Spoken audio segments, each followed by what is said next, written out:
As we saw in our last video, we were able to create the users, but there was no validation present on the request body.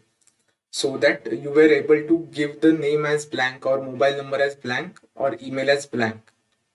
So in this video, we will check how to validate these request bodies, or in general any beans that we want to validate.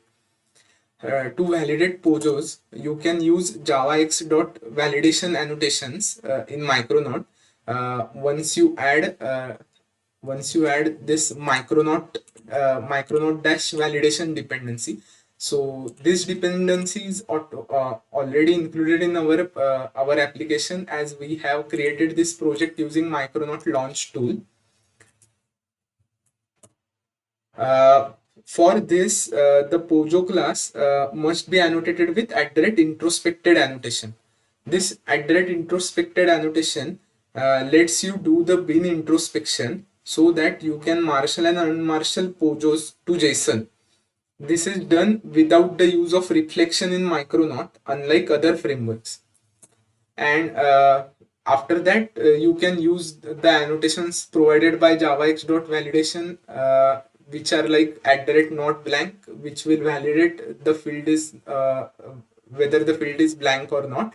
Then @min or @max, like that, so which will check the length of your property, whether it is at least 5 or at the max 5, something like that. Whatever annotations you want to put as per your business logic. So coming back to our user service, here we have this user class. So to make this user class available for bin introspection, we will have to first mark it using @introspected annotation, and after that we can add our validation annotations like @not blank on the top of our name, mobile number, and email ID, which will take care of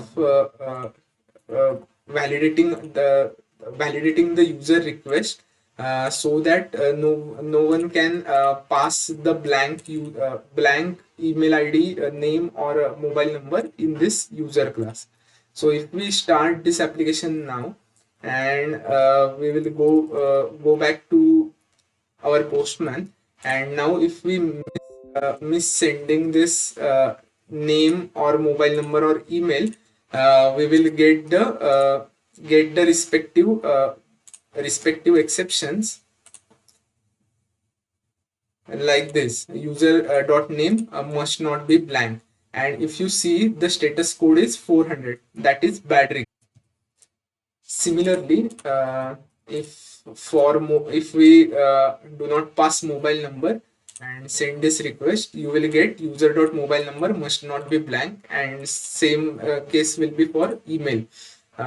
So this is like great way to have the validations over your request bodies.